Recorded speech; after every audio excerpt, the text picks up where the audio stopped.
Hi guys, Sam from Manfa's Makes. Happy Saturday! Hello to all my returners and hello to any newbies. It is so great to see you. So what happens here at Manfa's Makes on a Saturday and a Sunday is I read you a couple of stories from this book currently, which is Grimm's Complete Fairy Tales. I normally read you about 2 stories at a time. These stories are not your fairy tale polished Disney version. These are the originals, and they can be a little bit grim, as the title suggests, and a little bit dark. I would just like to say that I am reading the original words from the original authors, and if there are any morals or themes to the story, I am not in any way saying that I support them or endorse them. I am literally just reading you the original material. So sit back with a drink and let's get on with it, shall we? So we are on story 20, which is called The Valiant Little Tailor. One summer's morning, a little tailor was sitting on his table by the window. He was in good spirits and sewed with all his might. Then came a peasant woman down the street crying, "Good jams, cheap! Good jams, cheap!" This rang pleasantly in the tailor's ears. He stretched his delicate head out of the window and called, "Come up here, dear woman. Here you will get rid of your goods." The woman came up the 3 steps to the tailor with her heavy basket, and he made her unpack all of the pots for him. He inspected all of them, lifted them up, put his nose to them, and at length said, "The jam seems to me to be good, so weigh me out 3 ounces, dear woman, and if it comes to 1/4 of a pound I will not complain." The woman, who had hoped to find a good sale, gave him what he desired, but went away quite angry and grumbling. "Now God bless this jam," cried the little tailor, "and give me health and strength." So he brought the bread out of the cupboard, cut himself a piece right across the loaf, and spread the jam over it. "This won't taste bitter," said he, "but I will just finish the jam. But I will just finish the jacket before I take a bite." He laid the bread near him, sewed on, and in his joy made bigger and bigger stitches. In the meantime, the smell of the sweet jam ascended to the wall, where the flies were sitting in great numbers, that they were attracted and descended on it in hosts. "Ho, who invited you?" said the little tailor, and drove the unbidden guests away. The flies, however, who understood no words, would not be turned away, but came back again in ever-increasing companies. The little tailor at last lost all patience and got a bit of cloth from the hole under his work table, and saying, "Wait, and I will give it to you," struck it mercilessly on them. When he drew it away and counted, there lay before him no fewer than 7, dead and with legs stretched out. "Are you a fellow of that sort?" said he, and could not help admiring his own bravery. "The whole town shall know of this." And the little tailor hastened to cut himself a girdle, stitched it, and embroidered on it in large letters, 7 at one stroke. "What, the town?" he continued. "The whole world shall hear of it," and his heart wagged with joy like a lamb's tail. The tailor put on the girdle and resolved to go forth into the world, because he thought his workshop was too small for his valour. Before he went away he sought about in the house to see if there was anything which he could take with him. However, he found nothing but old cheese, and that he put in his pocket. In front of the door he observed a bird which had caught itself in the thicket. It had to go into his pocket with the cheese. Now he took it to the road boldly, and as he was light and nimble he felt no fatigue. The road led him up a mountain, and when he had reached the highest point of it, there sat a powerful giant looking about him quite comfortably. The little tailor went bravely up, spoke to him, and said, "Good day, comrade. So you are sitting there overlooking the widespread world.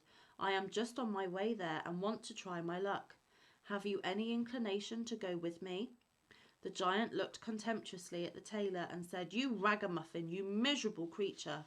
"Oh, indeed," answered the little tailor, and unbuttoned his coat and showed the giant the girdle. "There you may read what kind of a man I am."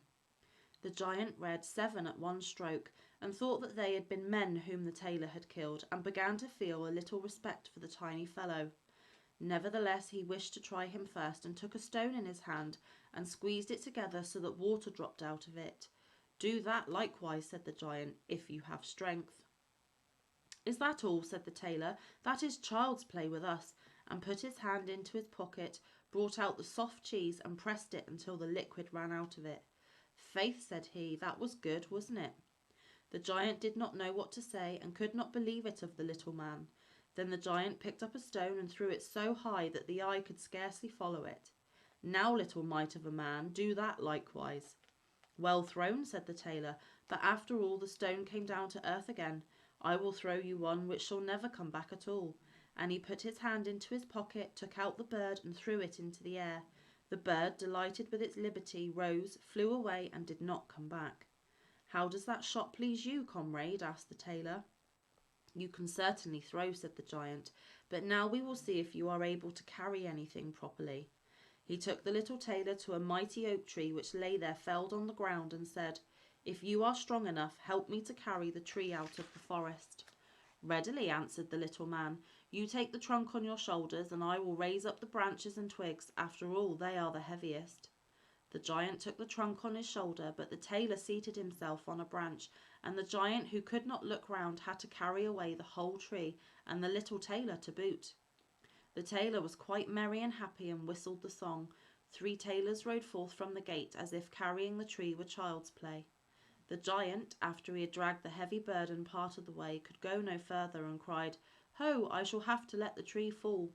The tailor sprang nimbly down, seized the tree with both arms as if he had been carrying it, and said to the giant, "You are such a great fellow, and yet cannot even carry the tree."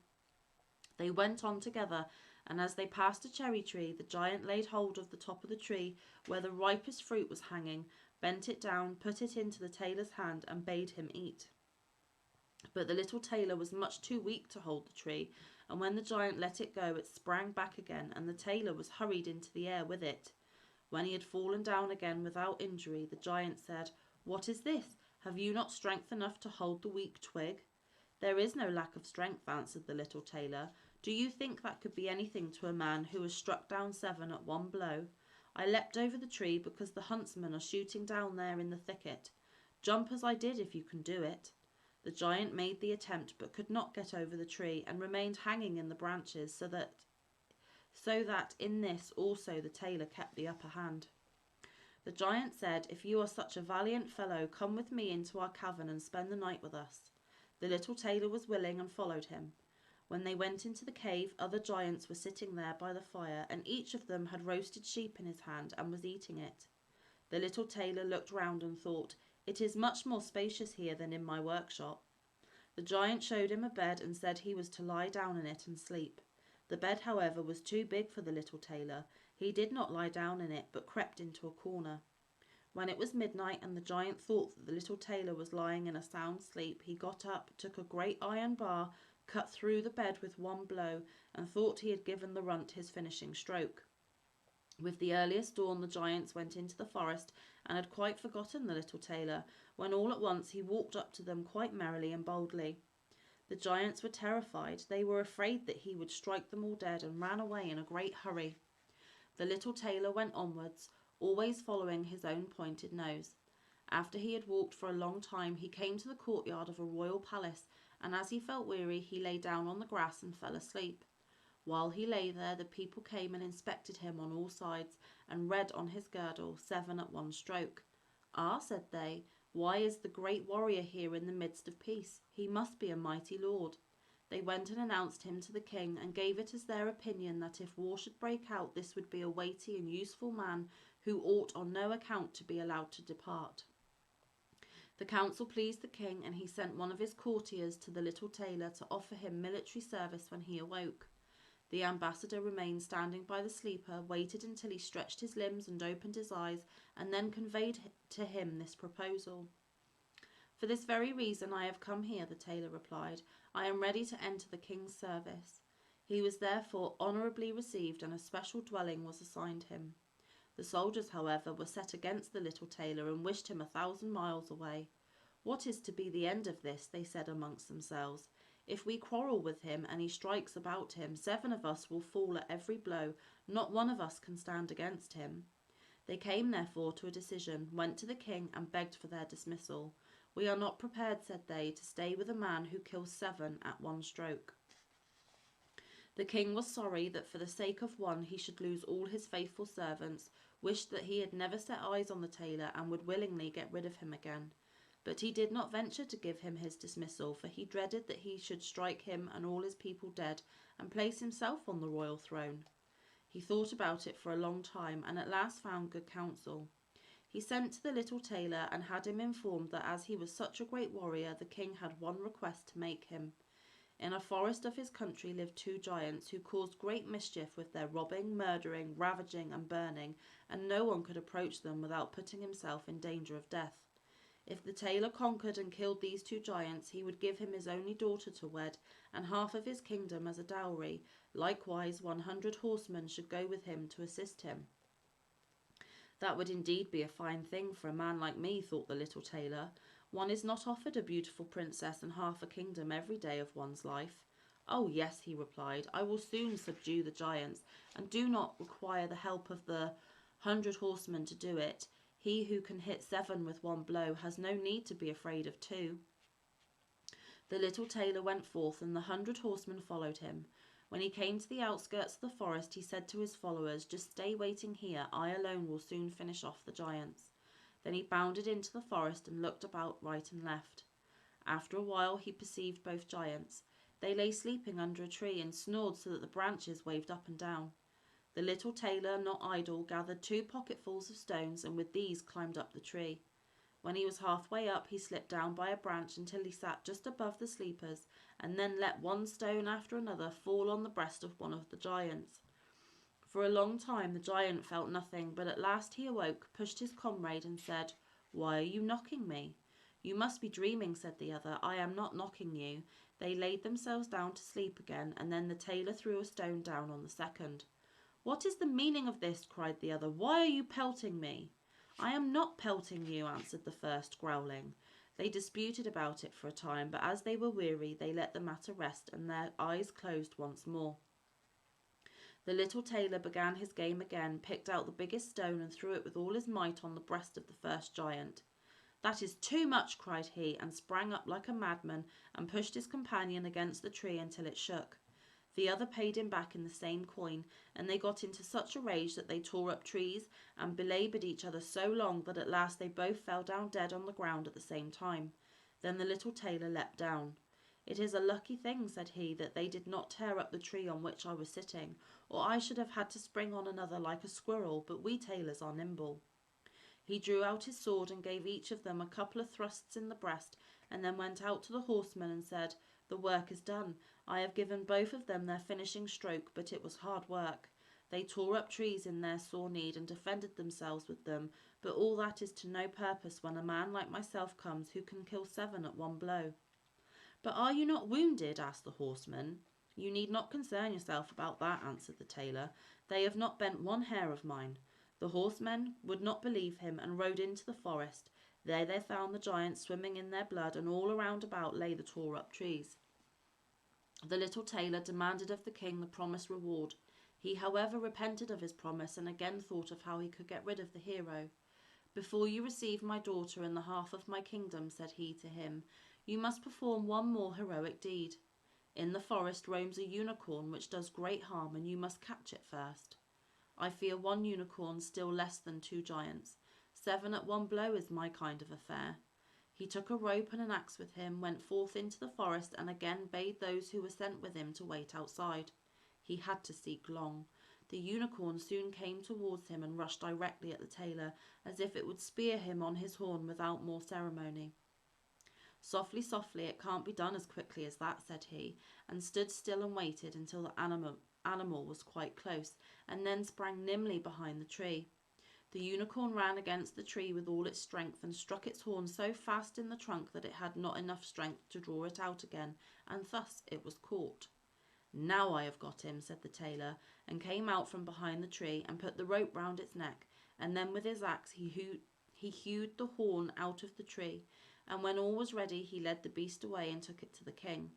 The king still would not give him the promised reward and made a third demand. Before the wedding the tailor was to catch him a wild boar that made great havoc in the forest, and the huntsmen should give him their help. Willingly, said the tailor, that is child's play. He did not take the huntsman with him into the forest, and they were well pleased that he did not, for the wild boar has several times received them in such a manner that they had no inclination to lie in wait for him. When the boar perceived the tailor, it ran at him with foaming mouth and whetted tusks, and was about to throw him to the ground. But the active hero sprang into a chapel which was near, and up to the window at once, and in one bound out again.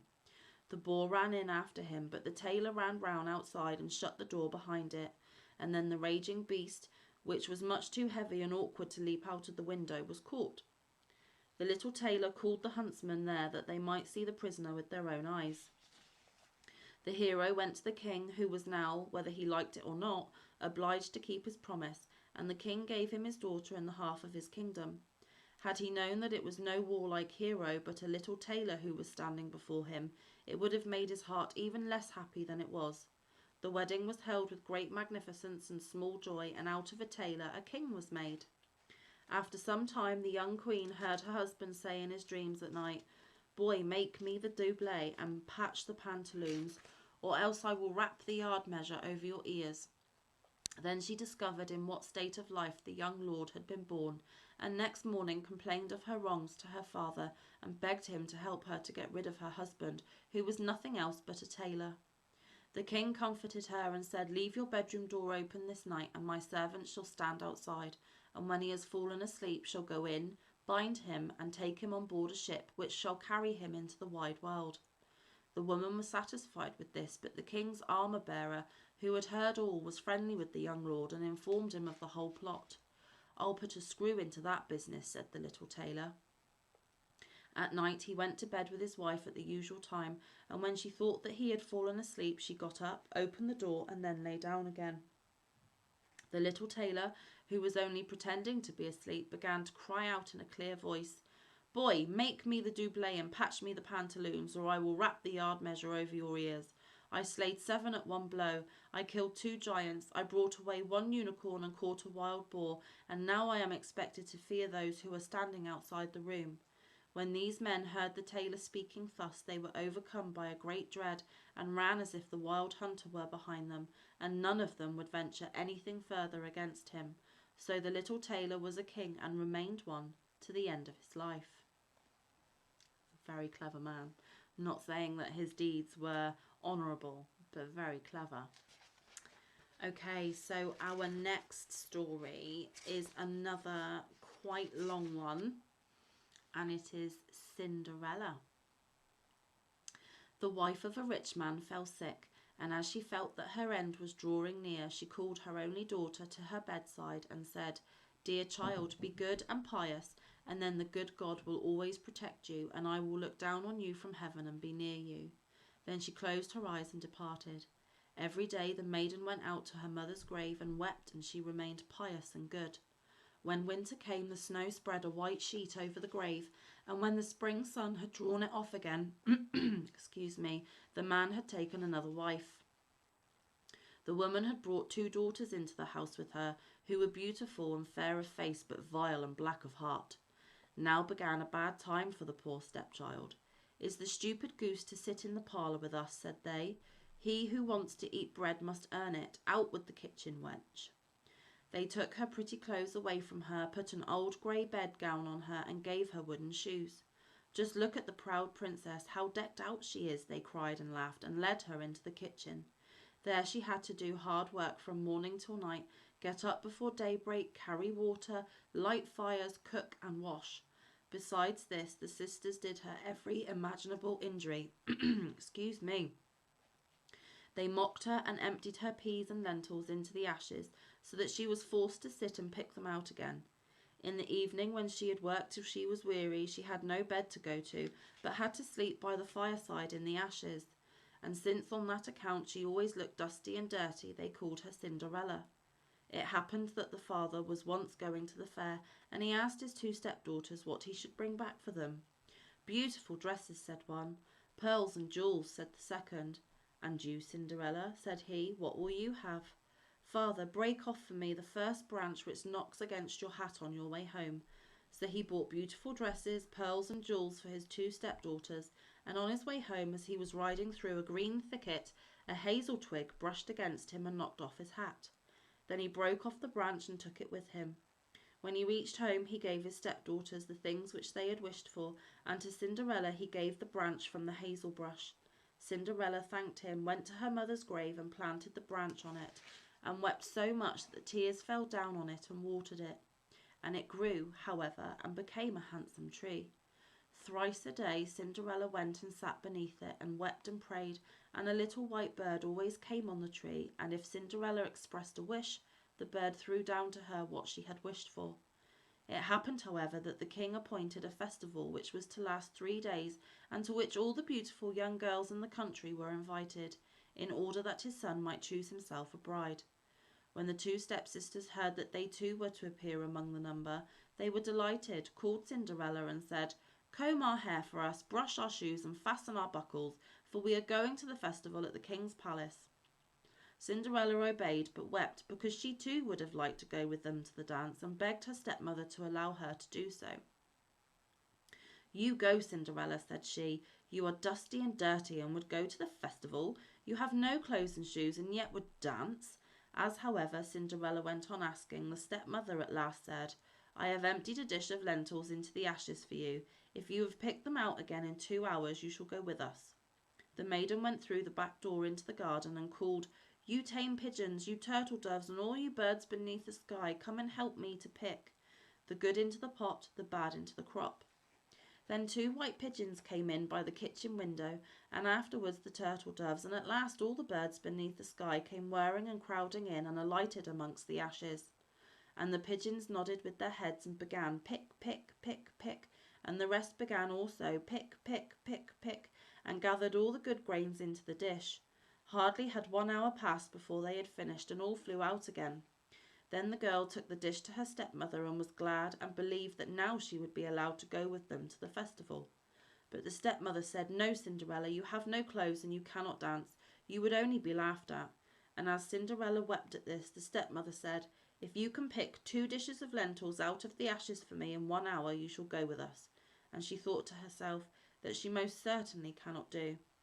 When the stepmother had emptied the 2 dishes of lentils amongst the ashes, the maiden went through the back door into the garden and cried, "You tame pigeons, you turtle doves, and all you birds under heaven, come and help me to pick the good into the pot, the bad into the crop." Then 2 white pigeons came in by the kitchen window, and afterwards the turtle doves, and at length all the birds beneath the sky came whirring and crowding in and alighted amongst the ashes. And the doves nodded with their heads and began pick, pick, pick, pick, and the others began also pick, pick, pick, pick, and gathered all the good seeds into the dishes, and before half an hour was over they had already finished, and all flew out again. Then the maiden carried the dishes to the stepmother and was delighted, and believed that she might now go with them to the festival. But the stepmother said, "All this will not help you. You cannot go with us, for you have no clothes and cannot dance. We should be ashamed of you." With this she turned her back on Cinderella and hurried away with her 2 proud daughters. As no one was now at home, Cinderella went to her mother's grave beneath the hazel tree and cried, "Shiver and quiver, little tree, silver and gold throw down over me." Then the bird threw a gold and silver dress down to her, and slippers embroidered with silk and silver. She put on the dress with all speed and went to the festival. Her stepsisters and the stepmother, however, did not know her, and thought she must be a foreign princess, for she looked so beautiful in the golden dress. They never once thought of Cinderella, and believed that she was sitting at home in the dirt, picking lentils out of the ashes. The prince went to meet her, took her by the hand, and danced with her. He would dance with no other maiden, and never let go of her hand, and if anyone else came to invite her, he said, "This is my partner." She danced till it was evening, and then she wanted to go home. But the king's son said, "I will go with you and bear you company," for he wished to see to whom the beautiful maiden belonged. She escaped from him, however, and sprang into the pigeon house. The king's son waited until her father came, and then he told him that the strange maiden had leapt into the pigeon house. The old man thought, "Can it be Cinderella?" And they had to bring him an axe and a pickaxe that he might hew the pigeon house to pieces, but no one was inside it. And when they got home, Cinderella lay in her dirty clothes amongst the ashes, and a dim little oil lamp was burning on the mantelpiece, for Cinderella had jumped quickly down from the back of the pigeon house and had run to the little hazel tree, and there she had taken off her beautiful clothes and laid them on the grave, and the bird had taken them away again. and then she placed herself in the kitchen amongst the ashes in her grey gown. Next day, when the festival began afresh and her parents and the stepsisters had gone once more, Cinderella went to the hazel tree and said, "Shiver and quiver, my little tree, silver and gold throw down over me." Then the bird threw down a much more beautiful dress than on the preceding day, and when Cinderella appeared at the festival in this dress, everyone was astonished at her beauty. The king's son had waited until she came and instantly took her by the hand and danced with no one but her. When others came and invited her, he said, "She is my partner." When evening came, she wished to leave, and the king's son followed her and wanted to see into which house she went. But she sprang away from him and into the garden behind the house. There stood a beautiful tall tree on which hung the most magnificent pears. She clambered so nimbly between the branches like a squirrel that the king's son did not know where she had gone. He waited until her father came and said to him, "The strange maiden has escaped from me, and I believe she has climbed up the pear tree." The father thought, "Can it be Cinderella?" and had an axe brought and cut the tree down, but no one was on it. And when they got into the kitchen, Cinderella lay there amongst the ashes as usual, for she had jumped down on the other side of the tree, had taken the beautiful dress to the bird on the little hazel tree, and put on her grey gown. On the third day, when the parents and sisters had gone away, Cinderella went once more to her mother's grave and said to the little tree, "Shiver and quiver, my little tree, silver and gold throw down over me." And now the bird threw down to her a dress which was more splendid and magnificent than any she had yet had, and the slippers were golden. And when she went to the festival in the dress, no one knew how to speak for astonishment. The king's son danced with her only, and if anyone invited her to dance, he said, "She is my partner." When evening came, Cinderella wished to leave, and the king's son was anxious to go with her, but she escaped from him so quickly that he could not follow her. The king's son had, however, used a stratagem, and had caused the whole staircase to be smeared with pitch, and there, when she ran down, had the maiden's left slipper, which remained sticking. The king's son picked it up, and it was small and dainty and all golden. Next morning he brought it to the father and said to him, "No one shall be my wife but she whose foot fits this golden slipper." Then the two sisters were glad, for they had pretty feet. The eldest went with the shoe into her room and wanted to try it on, and her mother stood by. But she could not get her big toe into it, and the shoe was too small for her. Then her mother gave her a knife and said, "Cut the toe off. When you are queen, you will have no more need to go on foot." The maiden cut the toe off, forced the foot into the shoe, swallowed the pain, and went out to the king's son. Then he took her on his horse as his bride and rode away with her. They were, however, obliged to pass the grave, and there on the hazel tree sat the two pigeons and cried, turn and peep, there's blood within the shoe. The shoe it is too small for her, the true bride waits for you." Then he looked at her foot and saw how the blood was streaming from it. He turned his horse round and took the false bride home again, and said she was not the true one, and that the other sister was to put the shoe on. Then this one went into her chamber and got her toe safely into the shoe, but her heel was too large. So her mother gave her a knife and said, "Cut a bit off your heel. When you are queen, you will have no more need to go on foot." The maiden cut a bit off her heel, forced her foot into the shoe, swallowed the pain, and went out to the king's son. He took her on his horse as his bride and rode away with her, but when they passed by the hazel tree, two little pigeons sat on it and cried, turn and peep, there's blood within the shoe. The shoe it is too small for her, the true bride waits for you." He looked down at her foot and saw how the blood was running out of her shoe, and how it had stained her white stocking. Then he turned his horse and took the false bride home again. "This also is not the right one," said he. "Have you no other daughter?" "No," said the man. "There is still a little stunted kitchen wench, which my late wife left behind, but she cannot possibly be the bride." The king's son said he was to send her up to him, but the mother answered, "Oh no, she is much too dirty. She cannot show herself." He absolutely insisted on it, and Cinderella had to be called. She first washed her hands and face clean, and then went and bowed down before the king's son, who gave her the golden shoe. Then she seated herself on a stool, drew her foot out of the heavy wooden shoe, and put it into the slipper, which fit like a glove.